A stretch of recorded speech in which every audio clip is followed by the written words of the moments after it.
You know, dealing with poor people is such a waste of time. I'll only bother with you if I have time left over. He laughed and made a shooing gesture, sending us away. Even I, who usually tries to be kind to others, had reached my breaking point. Then my son, who had been listening to the conversation, said to me loudly enough for Michael to hear, I wonder if I withdraw the 1 billion yen I have deposited, can I shut this place down? Haha. My name is Susan Parker, a 67-year-old housewife. Lately, my husband George and I have been enjoying leisurely afternoons at cafes. George is 2 years younger than me and has just recently retired. I've been so focused on work that I don't know what to do with my free time now. So I took my husband out to explore various shops. We both love coffee, and we'd always wanted to go on a cafe tour. George didn't complain about my cafe hopping idea and even seemed to become more and more interested in it. Hey, let's try this cafe next time, George said, while glued to the screen watching a TV show featuring cafes. Eventually, he started making coffee himself, and our home became filled with the delicious aroma of coffee brewed by him. Dad's coffee's really good. Uh-huh. I told you, it's all about the beans. When our son James came home for a visit, George served him coffee, and James expressed his appreciation while savoring it. James is now 38 years old and has been independent for a long time, occasionally coming home and sharing interesting work stories. Are you and Dad doing well? No changes? Yes, we're the same as always. That's good to hear, but you're getting older, so take care of yourselves. Don't underestimate us just yet. Even at retirement age, we're still going strong. Dad, you really are full of energy. Spending such peaceful and carefree time with my husband and son makes me very happy. Looking back, my husband and I rarely fought, and I don't think our son ever went through a rebellious phase. My husband and I met during our college days. We were in the same department and saw each other often in class. Eventually, he asked me out, and we started dating. Being with him always made me feel calm and truly happy. Our relationship continued even after we both started working, and a few years later, we got married. Our married life was also full of happiness. For the first few years after we got married, we thought we might not be able to have children. But then our son was born. Our newborn son was so cute and looked just like an angel. I remember my husband being overjoyed when he held our child for the first time. Since then, the three of us have lived happily together. Our son grew up to be a kind and good-hearted person. Although my husband and I both worked, and might have made him feel lonely at times, I think he grew up without any real trouble in his teen years. Mom, Dad, there's something I want to do. I have a favor to ask. Our son decided on his path early and pursued it with determination. We supported him wholeheartedly. Watching him achieve his dreams and goals was cool, and we felt proud as parents. Even after becoming an adult, he always cared about us, taking us on trips and to fancy restaurants. As we got older and more emotional, my husband and I would cry and thank him, only to be laughed at for being dramatic. Later, our son married a wonderful woman. My husband and I were overjoyed by their marriage. I have a kind wife who always supports me in my busy work life. That's why I want to work hard to protect our family. Our daughter-in-law has a lovely smile and a gentle personality, perfect for our ambitious son. The couple continued to visit us regularly, and we always enjoyed our time together. However, my husband recently began having health problems. As our son had warned, we needed to take care of ourselves, so we went to the hospital together. There, we received shocking news from the doctor. It's terminal cancer. You have about a year left to live. Both my husband and I were stunned. We had planned to spend lots of leisurely time together as a couple. We even talked about opening a small cafe at our own pace. We despaired at the reality we faced. I can't believe it. Dad has cancer? Our son was also deeply shocked by the situation. We don't have children yet, and I was just thinking about showing you your grandchild soon. We were heartbroken, but we knew the hardest part was for my husband himself. He was hospitalized and began cancer treatment. How is the treatment going? Is it painful? I'm fine. I might even beat cancer if I keep going like this, right? Haha. He's trying to act strong, but the treatment must be incredibly tough. His face has become gaunt, and his body is getting thinner. Susan, I'm sorry I might leave you behind and die first. What are you talking about? You still have more than half a year left, according to your doctor. We never know, you might live even longer. We have to keep our hopes up and stay positive. Yeah, but I just wanted to apologize in advance. I could pass away at any moment now. Don't say that. My husband seemed to be feeling quite weak mentally. I see, so Dad is feeling like that. Our son wanted to do something for his father who was feeling weak. I want to grant Dad's wish before he's unable to go out anymore. Yeah, let's ask him about it. Encouraged by our son, I asked my husband indirectly, if you could go out right now, where would you like to go? We probably can't get permission for an overnight stay, but maybe we can go out for a short time. Oh, I know. There's a hot spring a few hours from here by car. A hot spring? There's a cafe nearby that serves delicious coffee. Oh, really? I couldn't help but smile. My husband really loved coffee and cafes. Let's go to the hot spring and have some delicious coffee. When I said that, my husband looked delighted. I hope the doctor will give us permission. Afterward, I asked the doctor if we could get permission for a brief outing. The doctor agreed, saying that my husband's condition was stable for now. So we went on a family trip for the first time in a while. It was only a day trip, but it was wonderful to go out together as a family. Our son drove the car, and the four of us, my husband, our son, and his wife, headed to the hot spring and cafe. The large outdoor bath at the hot spring had a great view, and the weather was perfect, making it an amazing experience. At the cafe, we heard that the men's bath also had a fantastic view and was a wondrous hot spring. We finally had the coffee we'd been looking forward to, and it was so delicious that it moved us. I'm glad we could all enjoy this delicious coffee together. Thank you so much. I'll do my best in my treatment from now on. My husband said this to us with a gentle smile. I thought it was good to bring them here when I saw both my son and husband happy. And then, 1 week later, my husband's condition suddenly worsened, and he passed on to the next world.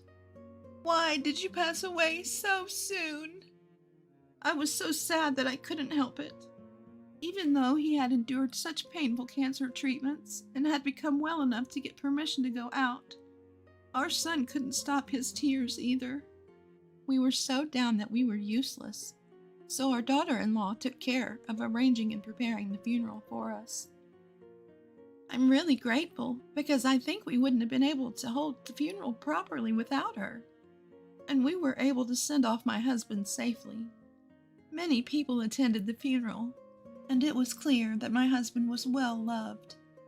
He often said he wanted to open a cafe with his wife recently. Yes, that's right.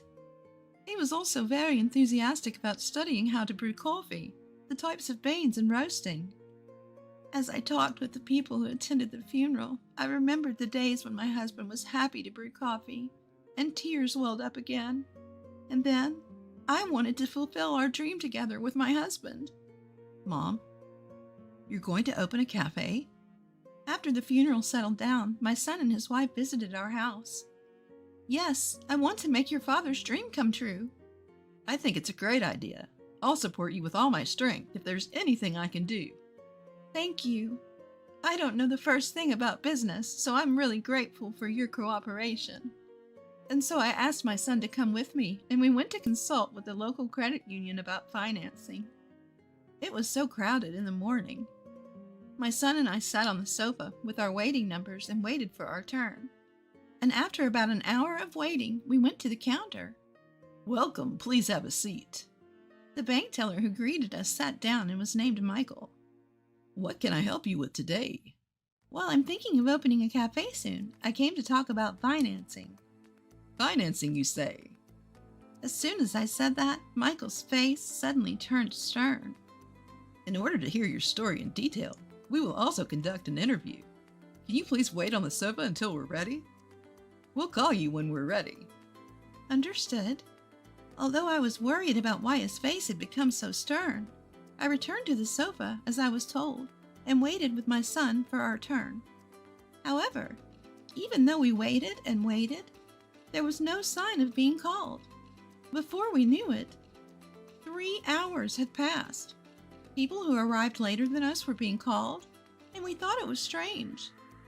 That bank clerk named Michael is attending to other customers as if he has forgotten about us. I thought I should call out to him. The moment Michael finished with a customer, I hurried over to him. Excuse me, I've been waiting for a while now. When can we have a meeting about the loan? Are you still here? Huh? What do you mean? There's no way we can lend money for a cafe or any shop run by an old person like you, right? You're not even wearing brand name clothes, and you don't look rich at all, do you?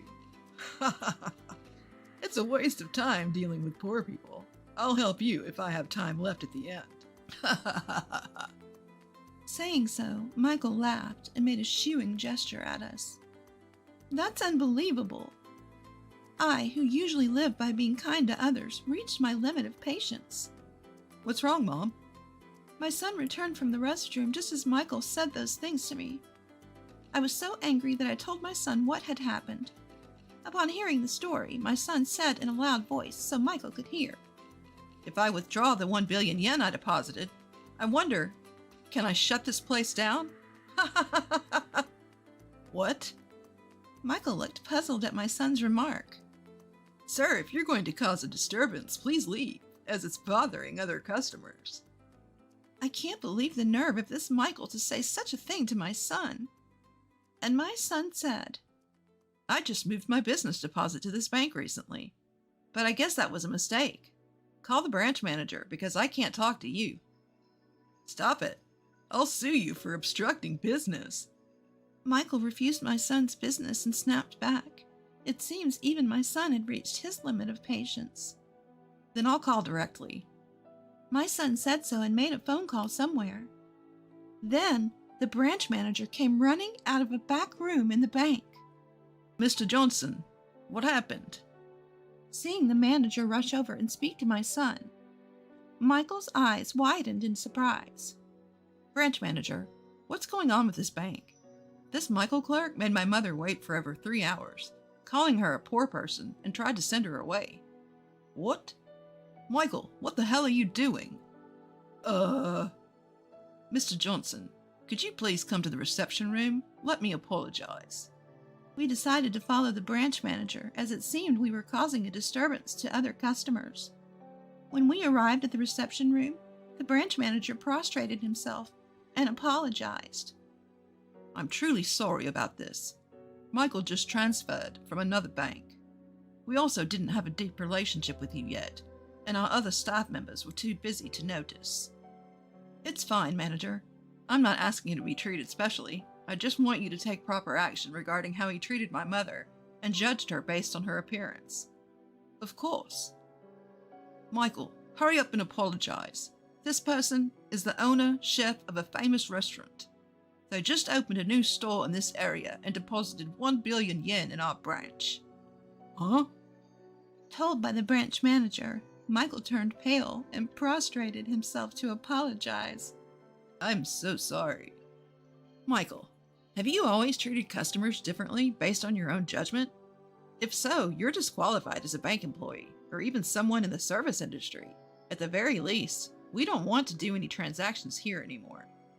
No, I mean. Mr. Johnson, could you please reconsider? The branch manager pleaded with my son. Unfortunately, we can't trust this bank as it is. Show your sincerity and then we can talk. If you can't do that, I'll withdraw all of my deposits by the end of this month. My son said so and took me out of the bank. A week later, the branch manager called my son.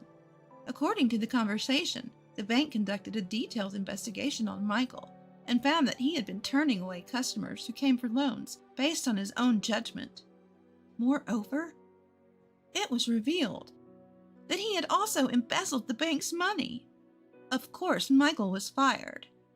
The branch manager called my son several times to apologize and propose various favorable terms for my loan. My son felt the manager's sincerity and decided not to withdraw the deposits. Thanks to the manager's proposal, I was able to receive a loan at a very good rate. The preparation for opening my store went smoothly, and I finally opened it.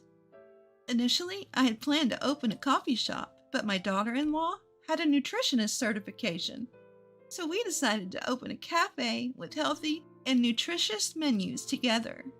Of course, we inherited my husband's passion for coffee and offered delicious coffee as well. My son also supported the store from behind the scenes, and thanks to him, I was able to stock famous coffee beans.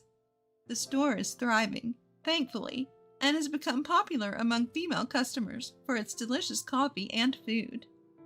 I don't know how much longer I can work, but I'll do my best to run the cafe for my husband's sake as well. Narrator's thoughts. Do bank employees like this still exist nowadays? It's the worst to blatantly change your attitude depending on the customer. And there's no redemption for embezzling money. I'm glad the protagonist was able to open the store safely. I thought the son was very cool. Please continue to live a fun life, working hard at the store, and maintaining a good family relationship. Thank you for watching until the end. If you like, please subscribe to the channel. See you in the next video.